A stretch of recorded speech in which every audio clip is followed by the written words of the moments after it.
বিসমিল্লাহির রহমানির রহিম। অলসওয়াদ স্কুলে আমার ইউটিউব চ্যানেলে তোমাদের সকলকে স্বাগত জানিয়ে শুরু করছি নবম ও দশম শ্রেণীর ফিজিক্সের চতুর্থ অধ্যায় কাজ, ক্ষমতা ও শক্তি। তার আগে আমার পরিচয়, আমি আব্দুল সালাম, সহকারী শিক্ষক বিজ্ঞান, সেক্রেটারিহাট মাধ্যমিক বিদ্যালয়, যশোর। তো শুরু করি কাজ, ক্ষমতা ও শক্তি। এখানে দেখো, চতুর্থ অধ্যায়ের কাজ, ক্ষমতা, শক্তি। কাজের প্রতীকটা আমরা জানি ডাব্লু, ক্ষমতার প্রতীক জানি পি এবং এনার্জি ই। কাজ ওয়ার্ক ডাব্লু, ক্ষমতা পি পাওয়ার, শক্তি ই এনার্জি। কাজ সম্পর্কে বলি, ব্যাকরণের ভাষায় বা দৈনন্দিন জীবনে কোনো কিছু করাকে কাজ বললেও ফিজিক্সের ভাষায় কিন্তু কাজ বলতে একটু ব্যতিক্রম বোঝায়। কাজ বলতে বোঝায় মূলত কোনো বস্তুর উপর বল প্রয়োগ করলে যদি বস্তুটি সরণ হয় তাহলে কেবল কাজ হয়। যেমন আমি যদি কোনো দেওয়ালের উপর বল প্রয়োগ করি, দেওয়ালের যদি কোনো সরণ না হয় তাহলে কিন্তু এখানে কোনো কাজ হলো না, অকাজ হয়ে গেল। তার মানে কোনো বস্তুর উপর বল প্রয়োগ করতে হবে এবং বস্তুটি সরণ হতে হবে, তাহলেই কেবল কাজ হয়। উদাহরণ হিসেবে বলা যায় যে এক ব্যক্তি, এক দারোয়ান দীর্ঘক্ষণ কোনো বাসা পাহারা দিচ্ছে এবং সে এসে যদি উপস্থাপন করে যে আমি অনেক কাজ করে ফেলেছি, কিন্তু ফিজিক্সের ভাষায় সেটি কাজ নয়, কারণ ওই ব্যক্তি, ওই দারোয়ান বসে বসে বাসা পাহারা দিচ্ছে, তার কোনো স্মরণ হচ্ছে না, তাহলে এই ক্ষেত্রে কাজ হবে না।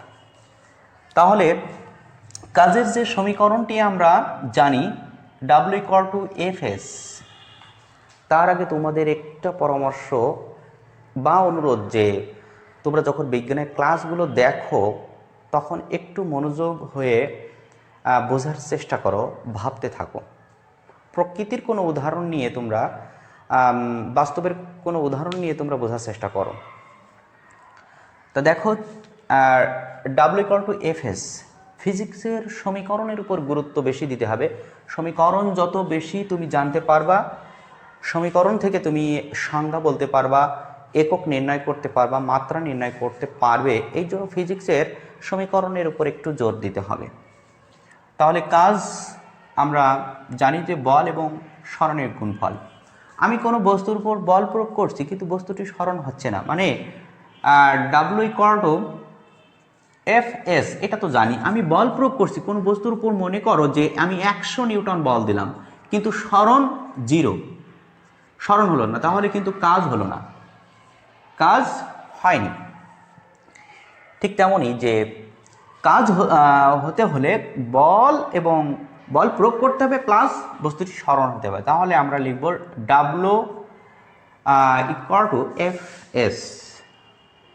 এফ এর জায়গাটা আমরা লিখতে পারি MAS। তো দেখো, এখানে যদি বস্তুটি সরণ উপরের দিকে হয় তাহলে কিন্তু আমরা MGH লিখতে পারি। আমরা যে F=ma লিখছি, এটা কিন্তু নিউটনের দ্বিতীয় সূত্র, বিজ্ঞানী নিউটনের দ্বিতীয় সূত্র থেকে আসছি, MAS। যদি বস্তুটি সরণ উপরের দিকে হয় তাহলে MGH। যদি বস্তুটির সরণ কোনো অ্যাঙ্গেল সৃষ্টি করে যায়, যেমন কোনো বস্তুর উপর আমি বল প্রয়োগ করছি কিন্তু বস্তুটির, এই বস্তুর উপর আমি F বল দিচ্ছি কিন্তু বস্তুটি এদিকে সোজা সরণ না হয়ে বস্তুটি সরণ হলো এই বরাবর, তাহলে এই বস্তুটি সরণ এখান থেকে এটা আমি ধরে নিলাম S, এই সরণটুকু। তাহলে এখানে কিন্তু বস্তুটির একটা অ্যাঙ্গেল উৎপন্ন করছে, একটা অ্যাঙ্গেল সৃষ্টি করে বস্তুটি যাচ্ছে। তাহলে এই ক্ষেত্রে আমরা কিন্তু কাজের সমীকরণটা লিখব Fs cos θ। তাহলে এটা একটু মনে রেখো যে যদি বস্তুটি কোনো অ্যাঙ্গেল উৎপন্ন করে যায়, দেখা যাচ্ছে যদি 30 ডিগ্রি কোণ উৎপন্ন করে বস্তুটি সরণ হয়, তাহলে কিন্তু আমরা এই সূত্রটি এখানে অ্যাপ্লাই করব। তাহলে একটু লক্ষ্য করো যে আমরা কাজের যে সমীকরণগুলো পেলাম এইগুলো, তাহলে এই সৃজনশীল প্রশ্নের মধ্যে মান দেখে আমরা কাজের সমীকরণগুলো অ্যাপ্লাই করব, কোন সূত্রটি ব্যবহার হবে। এখন আসি যে এই কাজ কত প্রকার। দেখো, কাজকে মূলত দুই ভাগে ভাগ করা হয়েছে। একটি হলো ধনাত্মক কাজ,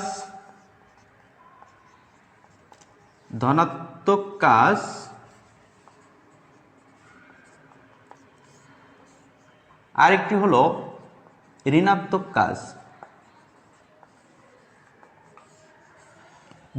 কাজকে দুই ভাগে ভাগ করা হয়েছে, ধনাত্মক কাজ এবং ঋণাত্মক কাজ। ধনাত্মক কাজ কি? কোনো বস্তুর উপর বল প্রয়োগ করলে যদি বস্তুটির সরণ সেই দিকেই হয় তাহলে সেটি হবে ধনাত্মক কাজ। যেমন একটা বস্তু উপর থেকে নিচের দিকে পড়ছে, কোনো বস্তুকে যদি আমরা নিচের দিকে ফেলে দিই, অর্থাৎ ভূমির দিকে ফেলে দিই, তাহলে এই বস্তুটির ক্রিয়া নিচের দিকে, বস্তুটির সরণে নিচের দিকে হচ্ছে। তাহলে বলের দিকেই যদি সরণ হয় তাহলে সেই কাজটাকে আমরা ধনাত্মক কাজ বলবো। আর বস্তুটির ক্রিয়া যেদিকে তার বিপরীত দিকে যদি সরণ হয়, যেমন এই বস্তুটির কিন্তু ক্রিয়া সর্বদাই ভূমির দিকে অর্থাৎ নিচের দিকে, কিন্তু আমরা এই বস্তুটিকে যদি উপর দিকে বল প্রয়োগ করে উপর দিকে সরাই তাহলে কিন্তু এই বস্তুটার কাজ হবে ঋণাত্মক কাজ। এর ক্রিয়া নিচের দিকে, আমি বল প্রয়োগ করে উপরের দিকে সরণ ঘটাচ্ছি, অর্থাৎ বিপরীত দিকে সরণ হয়, তাহলে এই কাজটাকে আমরা ঋণাত্মক কাজ বলবো। তাহলে এই যে এইটা বলের দিকে সরণ হয়, এটাকে আমরা বলের দিকে কাজও বলতে পারি, বলের দিকে কাজ। আর এইটা যেহেতু বলের বিপরীত দিকে সরণ হয়, তাই এটাকে আমরা বলতে পারি বলের বিপরীতে, বলের বিরুদ্ধে কাজ। তাহলে এটা বলের দিকে কাজ, এটা হচ্ছে বলের বিরুদ্ধে কাজ। এরপরে কাজের একক নিয়ে একটু বলি। কাজের যে সমীকরণটা আমরা জানলাম যে W=Fs, কাজের একক নির্ণয় করতে গেলে আমরা কিন্তু কাজের সংজ্ঞাগত যে সমীকরণটি সেখান থেকে বের করব। বলের একক আমরা জানি নিউটন, আর সরণের একক জানি মিটার, তাহলে এটা হলো নিউটন মিটার। কিন্তু কাজ নিয়ে বিজ্ঞানী জুল যত সব বিশ্লেষণ কিন্তু বিজ্ঞানী জুলই করছেন, এই জন্য এখানে এই নিউটন মিটারকে আমরা জুল ধরতে পারি। তাহলে কাজের এসআই একক যখন বলবো তখন 1 জুল। এরকম একটা প্রশ্ন পড়তে পারে যে অবজেক্টিভে সাধারণত পড়ে 1 জুল সমান কত। অপশন থাকবে এরকম নিউটন মিটার ইনভার্স থাকতে পারে, এভাবে ইত্যাদি থাকতে পারবে। তাহলে আমরা কিন্তু লিখব 1 জুল মানে 1 নিউটন মিটার। 1 থাকতে পারে এখানে। এই এরপর আসি শক্তি নিয়ে। শক্তি, কাজের পরে আমি একটু শক্তি নিয়ে আলোচনা করব, তারপরে আসব ক্ষমতা। দেখো, শক্তি মূলত কি বোঝায়? শক্তির সংজ্ঞা হলো কাজ করার সামর্থ্যকে শক্তি বলে, কাজ করার সামর্থ্যকে। আসলে কিন্তু কাজ করার সামর্থ্য সব ব্যক্তি বা সব যন্ত্রের কিন্তু একরকম থাকে না। যদি বলি আমার ছেলে ছোট, তার কিন্তু যে কাজ করার সামর্থ্য তার থেকে আমার কাজ করার সামর্থ্য একটু বেশি। আমার বাবার চিন্তা যদি করি, সে অনেক বয়স্ক হয়ে গেছে, তার যে কাজ করার ক্ষমতা এখন আছে আমার কিন্তু তার থেকে বেশি আছে। তাহলে এখানে কাজ করার সামর্থ্যটাই হলো শক্তি। এই শক্তির বিভিন্ন রূপ আছে, তার মধ্যে প্রধান যে দুইটি রূপ নিয়ে আমরা আলোচনা করব সেটা হলো গতিশক্তি এবং বিভব শক্তি। গতিশক্তি এবং বিভব শক্তি। তো এখন দেখো, আমি গতিশক্তি নিয়ে আগে একটু বলি। গতিশক্তির প্রতীক হলো ইকে, কিনেটিক এনার্জি, আর বিভব শক্তির প্রতীক ইপি পটেনশিয়াল এনার্জি। তা আসি এখন এই গতিশক্তি নিয়ে আলোচনা করি। গতিশক্তি আসলে কি? কোনো বস্তু তার গতির জন্য কাজ করার যে সামর্থ্য লাভ করে তাকে গতিশক্তি বলে। তাহলে গতিশক্তির প্রতীকটা আমরা পেয়েছি E K equal to half M V square. গতিশক্তির প্রতীক ইকে, কিন্তু এর যে সমীকরণটা পেয়েছি হাফ এম ভি স্কোয়ার। আসলে এই গতিশক্তির এই সমীকরণটা কিভাবে আসলো এটা একটু জানতে হবে, কেননা সৃজনশীলের খ নম্বর প্রশ্নে কিন্তু এই প্রশ্নটা প্রতিপাদন বা এই সমীকরণটা দেখাতে চাই। তাহলে এটা আমরা কিভাবে প্রতিপাদন করব একটু লক্ষ্য করো। আমরা একটা জিনিস লিখব যে গতিশক্তি মানেই কৃত কাজ। গতিশক্তি ইকে এটা সমান কৃত কাজ। এইটা আমরা একটু মনে রাখবো যে গতিশক্তি মানে কৃত কাজ। তাহলে আমরা লিখতে পারি ইকে ইকুয়াল টু ডাব্লিউ। আর ডাব্লিউর যে সমীকরণটা আমরা এখানে পেয়েছিলাম W equal to F S, আবার এখানে আমরা এম এ এস লিখতে পারি। এফ এর জায়গায় দেখো আমরা এম এ লিখেছি, এটা কিন্তু বিজ্ঞানী নিউটনের দ্বিতীয় সূত্র। তাহলে এখানে আমরা ডাব্লিউ ইকুয়াল টু লিখব এম এ এস। এখন দেখো গতিশক্তির যে সমীকরণ সেটা হলো এই, কোনো বস্তুর উপর যদি আমরা এফ বল প্রয়োগ করি, কোনো বস্তুর উপর যদি এফ বল প্রয়োগ করা হয় এবং বস্তুটি যদি স্থির থাকে, এর সরণ মনে করো যে এখানে আসলো এবং এই জায়গায় যখন আসছে তখন তার একটা বেগ হলো ভি, এখান থেকে এইটুকের সরণ হলো এস, এতটুকু দূরত্বের সরণ হলো এস। তাহলে এই জায়গায় একটা সমীকরণ লেখা যায়, গতির সমীকরণ V square equal to U square plus 2as। দেখো বস্তুটি যদি স্থির থাকে তাহলে কিন্তু ভি স্কোয়ার ইকুয়াল টু এটা 0, তাহলে 2as আমরা লিখতে পারি। তাহলে এখান থেকে আবার যদি আমরা ভাঙি as ইকুয়াল টু, তাহলে বলা যায় ভি স্কোয়ার বাই 2। তাহলে as এর যে মানটা এইটা আমরা এখানে বসাতে পারি, এম as এর জায়গায় লিখতে পারি ভি স্কোয়ার বাই 2। এটাকে আরও সুন্দর করে লেখা যায় হাফ এম ভি স্কোয়ার। তাহলে এইটা হলো গতিশক্তির সমীকরণ। গতিশক্তির যে সমীকরণটা পেয়েছি এটার আবার একটু রূপ চেঞ্জ হয়। খ নম্বর প্রশ্নে এমন চাই যে খ নম্বর যে প্রশ্নটি অনেক সময় বলে যে গতিশক্তি ও ভরবেগের মধ্যে সম্পর্ক দেখাও। ভরবেগের মধ্যে সম্পর্ক দেখাও। সৃজনশীলের খ নম্বর প্রশ্নে, অনুধাবনমূলক প্রশ্নে কিন্তু এটা হয় যে গতিশক্তি ও ভরবেগের মধ্যে সম্পর্ক দেখাও। তা দেখো গতিশক্তি আমি লিখব যে গতিশক্তিকে প্রকাশ করা হয় ইকে, আর ভরবেগকে প্রকাশ করা হয় কিন্তু পি ইকুয়াল টু, ভরবেগ মানে P equal to M V. তাহলে দেখো এই গতিশক্তি আর ভরবেগের মধ্যে সম্পর্ক যদি চাই তাহলে কিন্তু আমরা এই সমীকরণটি, গতিশক্তির এই সমীকরণটি আগে প্রতিপাদন করব, তারপরে এখান থেকে যে অংশটুকু করতে হবে দেখো ইকে ইকুয়াল টু, এইটাকে আমরা লিখতে পারি এম ভি স্কোয়ার বাই 2। এখন এম এখানে আরেকটা যদি এম গুণ করি, M square V square by 2m, অর্থাৎ এখানে আমি কি করেছি লব এবং হরকে এম দিয়ে গুণ করেছি, কারণ এইটা ভরবেগে পরিণত করব, অর্থাৎ এম ভি স্কোয়ার লিখতে পারি বাই 2m। তাহলে দেখো এম ভি মানে কি পি, তাহলে পি স্কোয়ার বাই 2m। এইটা হলো গতিশক্তি ও ভরবেগের মধ্যে সম্পর্ক। তাহলে গতিশক্তি এবং ভরবেগের সম্পর্কটি যদি প্রশ্নে চাই তাহলে এইটা আমরা দেব। এবার দেখো আমরা যে গতিশক্তির যে সমীকরণটা পেয়েছিলাম E K equal to half M V square, আর বিভব শক্তি পেয়েছি ইপি ইকুয়াল টু mgh। এখন মুক্তভাবে বিনা বাধায় যদি কোনো বস্তু উপর থেকে পড়ে তাহলে কিন্তু এর প্রতি মুহূর্তে বা প্রতি জায়গায় মোট শক্তির পরিমাণ একই থাকবে।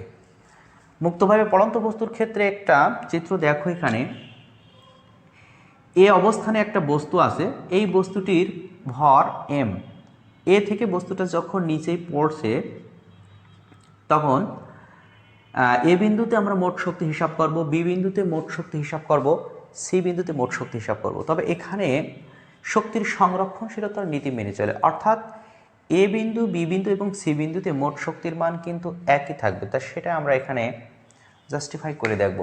তবে এই সূত্রটি, এই যেটা আমরা শক্তি সংরক্ষণশীলতার নীতি বা নিত্যতার সূত্র দেখব, এখানে কিন্তু আমাদের এই গতিশক্তি এবং বিভব শক্তির এই সমীকরণ দুটি লাগবে। তা আমরা প্রথমে এ বিন্দুতে মোট শক্তি কত সেটা একটু দেখি। এ বিন্দুতে মোট শক্তি মানেই কিন্তু গতিশক্তি প্লাস বিভব শক্তি। এইটা একটু পাশাপাশি মনে রাখবে যে মোট শক্তি মানেই হচ্ছে গতিশক্তি প্লাস বিভব শক্তি। তাহলে এ বিন্দুতে আমরা গতিশক্তির হিসাব করি। এ বিন্দুতে গতিশক্তি কত? ই কে ইকুয়াল টু 0। কেননা এ অবস্থানে বস্তুটি স্থির ছিল, এই জন্য এখানে কিন্তু বস্তু স্থির আছে বলেই এর বেগ নেই, 0, স্থির থেকে পড়ছে। তাহলে এখানে গতিশক্তি হবে 0। এ বিন্দুতে তাহলে বিভব শক্তি কত হবে? বিভব শক্তি ইপি ইকুয়াল টু mgh। যদি আমরা এই উচ্চতাটাকে h বিবেচনা করি, h ধরি, তাহলে এই উচ্চতা h, তাহলে বিভব শক্তির হিসাবটা একটু মনে রাখবে সবসময়। এই জিনিসটা অনেকে ভুল করে, যে অনেক ছেলে মেয়ে ভুল করে যে এই বিভব শক্তির যে হিসাবটা হবে এখান থেকে ভূমির থেকে বস্তুটা কোথায় আসে সেই উচ্চতার উপর ডিপেন্ড করবে। তাহলে এই ভূমি থেকে উচ্চতা যেহেতু h ধরেছি, তাহলে mgh। এখন এই এ বিন্দুতে আমরা মোট যে শক্তিটা পেলাম, মোট শক্তি, তাহলে লিখব ইকে প্লাস ইপি। গতিশক্তি 0 আর বিভব শক্তি হলো mgh, তাহলে আমরা এখানে টোটালে পেলাম mgh। এ বিন্দুতে মোট শক্তি আমরা mgh পেয়েছি।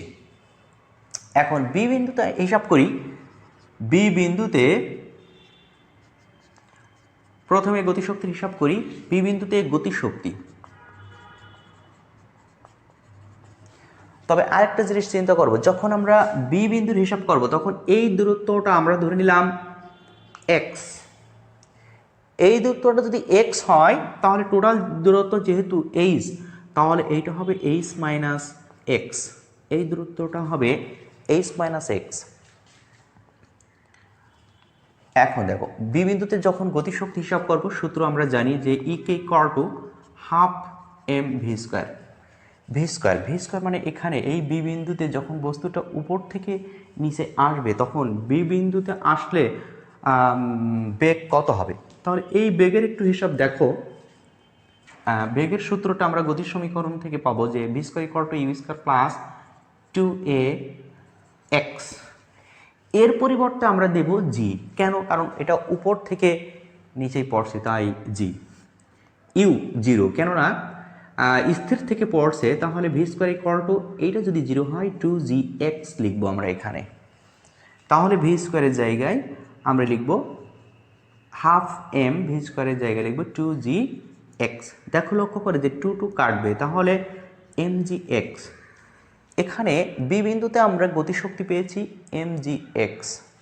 এবার বি বিন্দুতে বিভব শক্তির হিসাবটা করি। বি বিন্দুতে বিভব শক্তি ইপি ইকুয়াল টু mg। দেখো mgh লিখবো না x লিখবো, কোনটা লিখবো? এই দূরত্বটা কি হবে? আমি বলেছি যে বিভব শক্তিটা সবসময়, আমি যেহেতু বি বিন্দুতে হিসাব করছি, তাহলে ভূমি থেকে এই বির দূরত্বটা কত? h minus x. তা এইটা খেয়াল রাখতে হবে যে বিভব শক্তিটা সবসময় ভূমি থেকে হিসাব হবে। তাহলে এই ভূমি থেকে বির দূরত্বটা h মাইনাস এক্স। এইটা হবে বি বিন্দুতে বিভব শক্তি। এখন আমরা এটা যদি গুণ করে দিই mg এর মধ্যে যদি গুণ করি mgh মাইনাস mgx, তাহলে বি বিন্দুতে আমরা বিভব শক্তি পেয়েছি।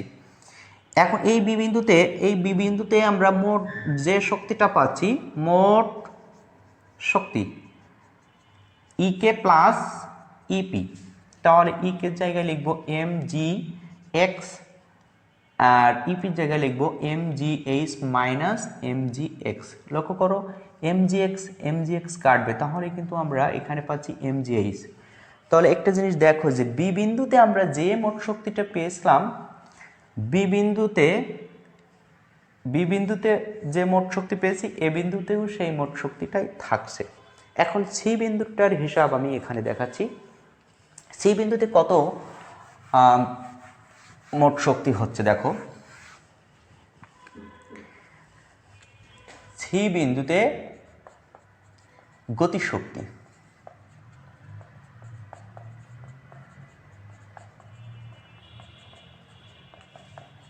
Half M V square. C বিন্দুতে কিন্তু বেগ আছে, কারণ এটা উপর থেকে যখন পড়ছে ভূমিতে পড়ার ঠিক পূর্ব মুহূর্ত বোঝায়, তাহলে এই জায়গায় বেগ আছে, কারণ উপর থেকে যখন বস্তুটা পড়ছে তখন ভূমিতে একটা বেগে আঘাত করছে, এই জন্য এখানে বেগ আছে। এখানে আমরা লিখব V square equal to U square plus 2g। দেখো এইচ লিখবো, কেননা এখান থেকে সি বিন্দুতে টোটাল দূরত্বটা হলো এইচ, তাই এখানে এইচ হবে। তবে এটা কিন্তু স্থির থেকে পড়ছে, তাহলে 2gh। তাহলে এখানে ভি স্কোয়ারের জায়গায় আমরা লিখব 2gh, half M into 2gh। তাহলে 2 যদি কাটে তাহলে এখানে আমরা পাচ্ছি mgh।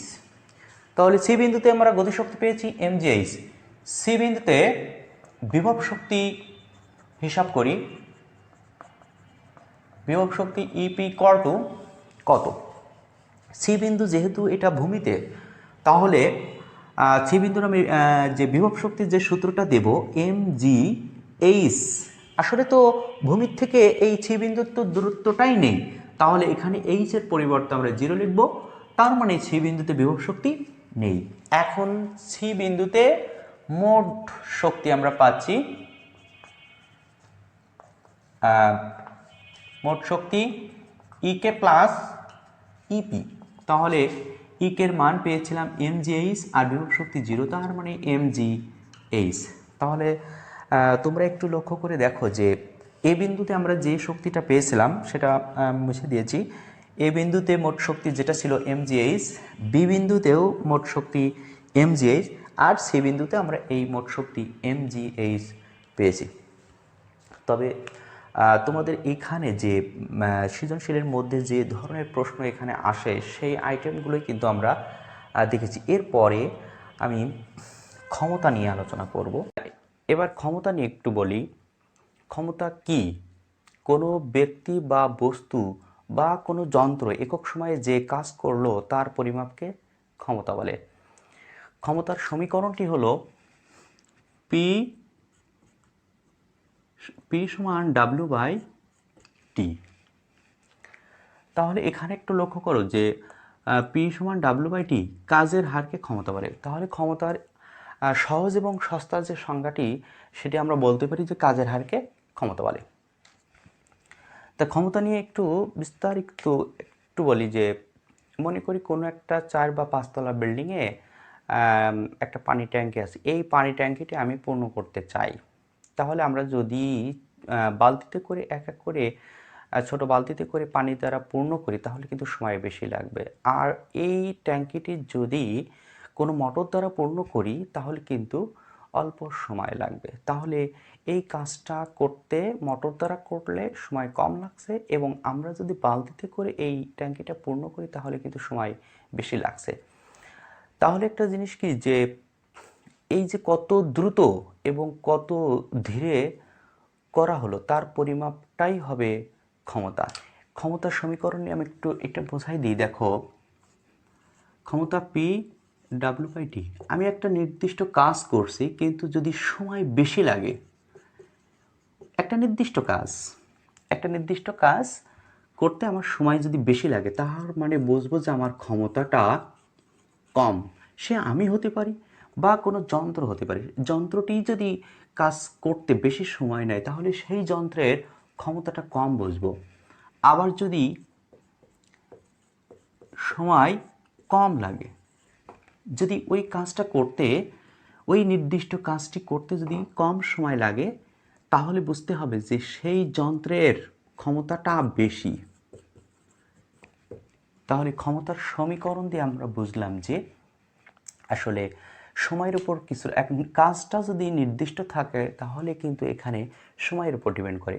সময় বেশি হওয়া মানে ক্ষমতা কম, সময় কম হওয়া মানে ক্ষমতাটা বেশি।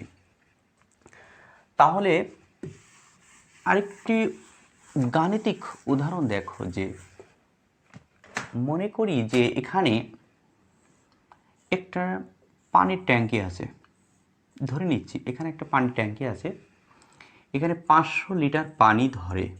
আমি যদি এই ট্যাঙ্কিটি একটি মোটর দ্বারা পূর্ণ করি, একটা মোটর দ্বারা যদি আমি এই পানির ট্যাঙ্কিটা পূর্ণ করি, ধরে নিচ্ছি যে এই ট্যাঙ্কিটি আছে, পানি দ্বারা পূর্ণ করব, এই ট্যাঙ্কিটা আছে 20 মিটার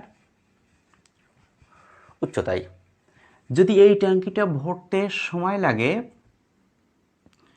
100 সেকেন্ড, তাহলে আমরা এখানে এই মোটরটার ক্ষমতা কত সেটা আমরা দেখব। তাহলে সময় লাগছে 100 সেকেন্ড 20 মিটার উচ্চতায় পানি ট্যাঙ্কিটা পূর্ণ করতে। তাহলে এখানে দেখো ক্ষমতার যে সমীকরণটা আমরা জানি W/T। এখন W কাজ, এই ডাব্লুর মানটা সরাসরি যদি না থাকে তাহলে কিন্তু এখানে ডাব্লু আমরা ভাঙতে পারি mgh/t। এম কত, আমরা 500 লিটার, কত 500 লিটার বা 500 কেজি, 500 লিটার বা 500 কেজি, 500 কেজি পানি দ্বারা পূর্ণ করছি। জির মান আমরা জানি 9.8 আর উচ্চতা হলো 20 মিটার। কত সময় লাগছে? 100 সেকেন্ড সময় লাগছে। তাহলে এইটা আমরা একটু ক্যালকুলেশন করে দেখব। এই ক্যালকুলেশনটা একটু সহজ আছে। 500 গুণ 9.8 গুণ 20 ডিভাইডেড বাই 100। তাহলে এখানে আমরা মান পেয়েছি 980। ক্ষমতার একক কি? ক্ষমতার একক হলো ওয়াট। একক সম্পর্কে একটু পরে বলছি। তাহলে এই পানির ট্যাঙ্কিটা পূর্ণ করছি আমরা 100 সেকেন্ডে। তাহলে 100 সেকেন্ডে পূর্ণ করলে ক্ষমতা পাচ্ছি এখানে 980 ওয়াট। এখন এই পানির ট্যাঙ্কিটি যদি আমাদের এখানে সময় 200 সেকেন্ড লাগে, এখন একটু বেশি সময় লাগছে, তাহলে দেখো ক্ষমতার মানটা কেমন পাবো? ক্ষমতা mgh/t। m 500 কেজি, জি 9.8, উচ্চতা 20 মিটার। তাহলে এখানে টাইম লাগছে 200 সেকেন্ড। তাহলে এইটা ক্যালকুলেশন করলে কত হয় দেখো, 500 গুণ 9.8 20 ভাগ 200। এই ক্যালকুলেশনটা একটু সহজ আছে, এই জন্য এই ক্যালকুলেশনটা আমি তোমাদের দেখাচ্ছি না। তবে তোমরা ক্যালকুলেশনও কিন্তু এই ফিজিক্সের এই ক্যালকুলেশনগুলো কিন্তু তোমরা অনেক সময় ভুল করো। তো যাই হোক, ক্যালকুলেটর সম্পর্কে আমি একদিন একটা ক্লাস দেখাবো। এইটা ক্যালকুলেশন করলে আমরা পাচ্ছি 900 কত পেয়েছি, 900 না, সরি, 490 পেয়েছি, 490 ওয়াট। তাহলে একটু লক্ষ্য করো যে এখানে সময় লাগছিল 100 সেকেন্ড, এখানে সময় লাগছে 200 সেকেন্ড। তাহলে 100 সেকেন্ড মানে সময় কম, ক্ষমতার মান পাচ্ছি বেশি। এখানে 200 সেকেন্ড লাগছে, অর্থাৎ টাইম লাগছে বেশি, এই জন্য দেখো ক্ষমতার মানটা এখানে কম। এর তুলনায় এটা কম, কারণ এখানে প্রথম অবস্থায় সময়টা কম লাগছিল, দ্বিতীয় অবস্থায় সময়টা বেশি লাগছে। তার মানে একটা জিনিস বুঝবো যে কাজ যদি নির্দিষ্ট হয়, দেখো এখানে কিন্তু কাজের মানটা একই পাচ্ছি, কাজ mgh কত, এটা একই মান, আর এখানে দেখো এই মানটুকু কিন্তু একই, এই মানটা আর এই মানটা একই পাবো। তাহলে একটা জিনিস আমরা এখানে বুঝলাম যে সময় যদি বেশি হয় তাহলে ক্ষমতার মানটা কম হবে। তাহলে এবার আসি, ক্ষমতার যে একক আমি এখানে বের করেছি যে ওয়াট, তা একটু লক্ষ্য করো যে ক্ষমতার এককটি আমরা কিভাবে পাবো। ক্ষমতার সমীকরণ হলো পি সমান W/T। ডাব্লু কাজের একক জুল আর সময়ের একক সেকেন্ড। এই সেকেন্ডটি যদি আমরা উপরে উঠাই তাহলে জুল সেকেন্ড ইনভার্স, এই জুল সেকেন্ড ইনভার্সকেই কিন্তু ওয়াট বলা হয়। তাহলে ক্ষমতার এসআই একক ওয়াট, ডাব্লুতে ওয়াট বোঝায়। তো এখানে একটু এমন অবজেক্টিভ হতে পারে যে 1 ওয়াট সমান কত, অপশনে থাকবে এমন, এটা তো থাকবে জুল 1 জুল পার সেকেন্ড। খতে থাকলো দেখা যাচ্ছে 1 জুল সেকেন্ড পার 2। তাহলে যাই হোক, এখানে 1 watt equal joule per second বোঝায়। এটা হলো ক্ষমতার একক পেলাম। ক্ষমতার আরেকটি অংশ হলো কর্মদক্ষতা। কর্মদক্ষতাকে ইটা অক্ষর দিয়ে প্রকাশ করা হয়। এনের মতো দেখতে, কিন্তু একটা ঠ্যাং লম্বা। কর্মদক্ষতা কি? কোনো যন্ত্র থেকে যে শক্তি পাওয়া যায় এবং মোট যে শক্তি দেওয়া হয়েছে তার অনুপাতকে কর্মদক্ষতা বলে। কর্মদক্ষতা বিষয়টি এমন যে কোনো একটি যন্ত্র থেকে আমরা কি পরিমাণ 100%-এর মধ্যে কত পার্সেন্ট কাজ পাচ্ছি, কত অংশ কাজ পাচ্ছি সেটাই বোঝায়। তাহলে কর্মদক্ষতার যে প্রতীক সেটা হলো কি বললাম, এটা হলো ইটা। গ্রিক অক্ষর ইটা দিয়ে প্রকাশ করা হয়, ইটা অথবা এন দিয়েও প্রকাশ করা যেতে পারে। এটা হলো মোট কার্যকর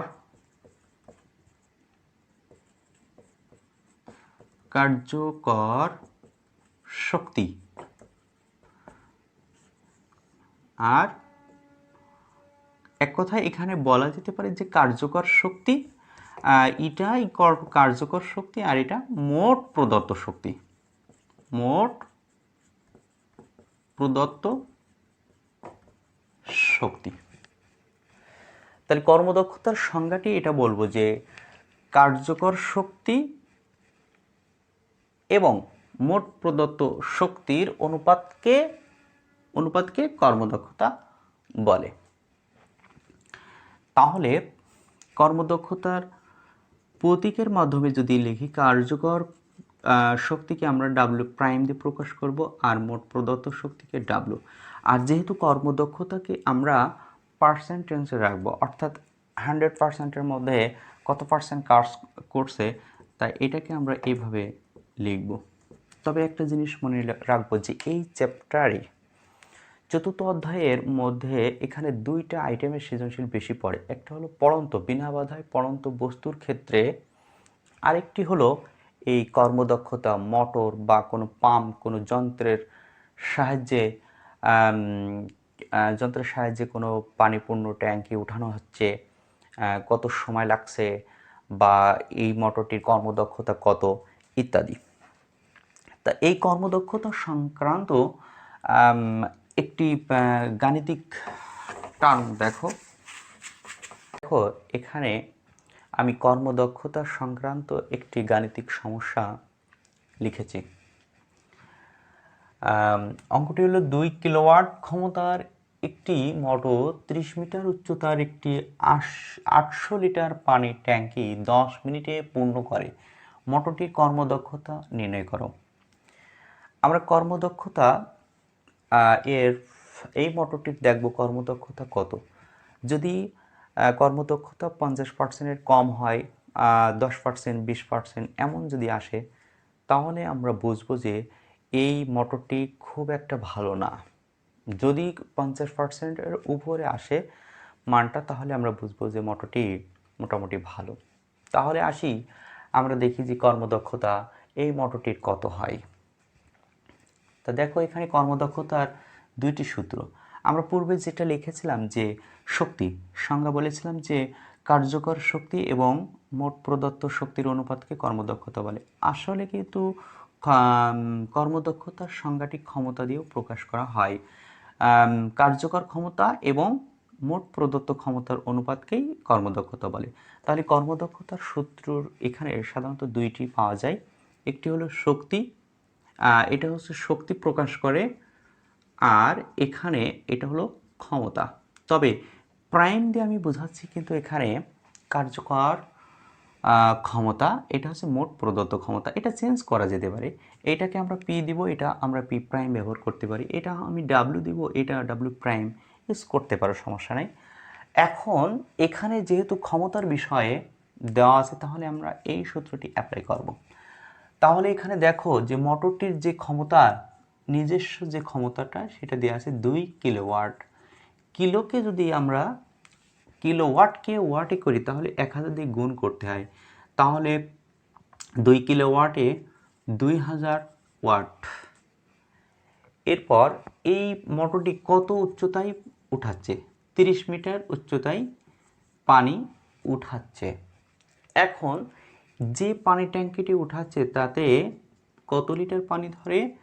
800 লিটার। 800 লিটার মানে 800 কেজি। এরপরে এই মোটরটি পানি উঠাতে কত সময় নেয়? মোটরটি পানি উঠাতে 10 মিনিট সময় নেয়। তাহলে দেখো 10 মিনিটে কত সেকেন্ড, কারণ সময়ের এসআই একক যেটি সেটি হলো সেকেন্ড। তাহলে 10 মিনিটের সাথে আমরা 60 দিয়ে গুণ করবো, তাহলে সেকেন্ড হবে। এটা আমরা পাবো 600 সেকেন্ড। এখন এই মোটরটির কর্মদক্ষতা ইটার মানটা বের করব। তাহলে আমরা লিখব, আমরা